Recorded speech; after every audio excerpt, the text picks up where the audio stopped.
The next question is, what comes after the president's veto, which he's promised, of the resolution to cancel his national emergency declaration? Mark Larson, our KUSI contributor and AM 760 radio host, is here. Yep. What happens next?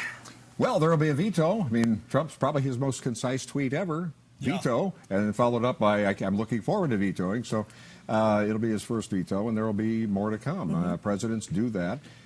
Presidents also declare national emergencies. I mean, let's remember what that's about. There have been 58 of them in our history. 31 of them are still in place. So this isn't unprecedented. You hear one person on the right or left, because some Republicans, as we pointed out, did hop along and go against the president today, and this is really kind of symbolic thing.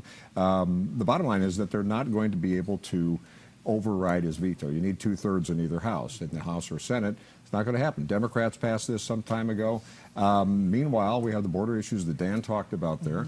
And yeah, if you go out like some politicians of either party do, if they want to make the point that, well, we don't need it, look, there's no crisis. Well, again, where you have a wall that works, you have less of a crisis. The crisis is on the other side, what have you. So it continues to be, while there's a court fight or a lot of court fights, you still have the problem of national sovereignty and security. So I remember we were talking about this issue several weeks ago, and it seemed that since the Democrats controlled the House, we knew that they would vote against the president. Didn't expect and all most of us thought that the Yeah. Senate would vote in favor of the president. Now you've got the 12 Republicans going against the president.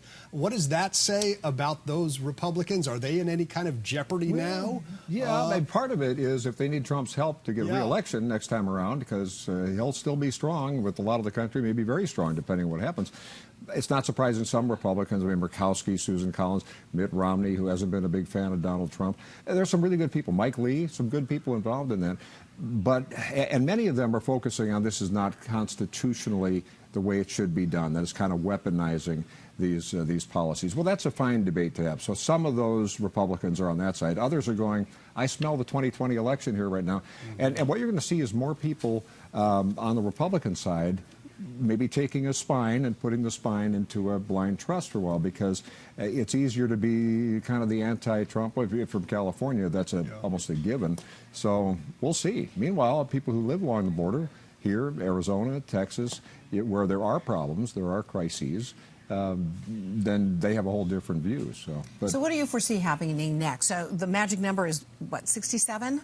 Yeah, 2/3. 2/3. So is that what? It's not really doable. I mean, the Democrats are going to bring this back and try to do it again, but the numbers don't add. Republicans, that's where the arm twisting happens. That's where Trump makes a phone call to a key senator. The deal? Absolutely. And he does pretty well. Sometimes it's messy.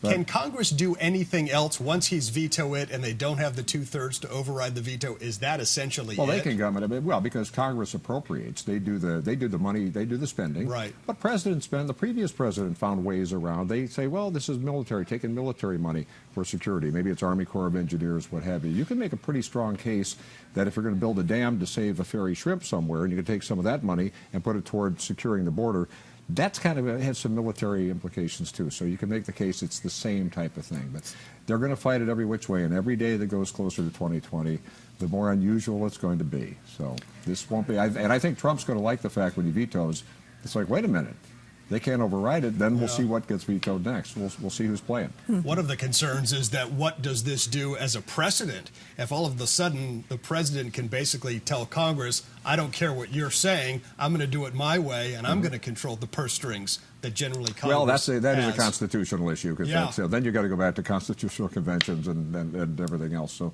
we'll see how far that goes. But again, it's not unprecedented, because the opposition wants to make it sound like this has never been done. The president never found some money somewhere else to do this. Well, that's, but that'd be a load of baloney. I mean, would be on the sandwich there. That's Mark Larson. And the beat goes on. Depends on how it's dressed up. That's all, because it's politics. Good to see you as always, Mark.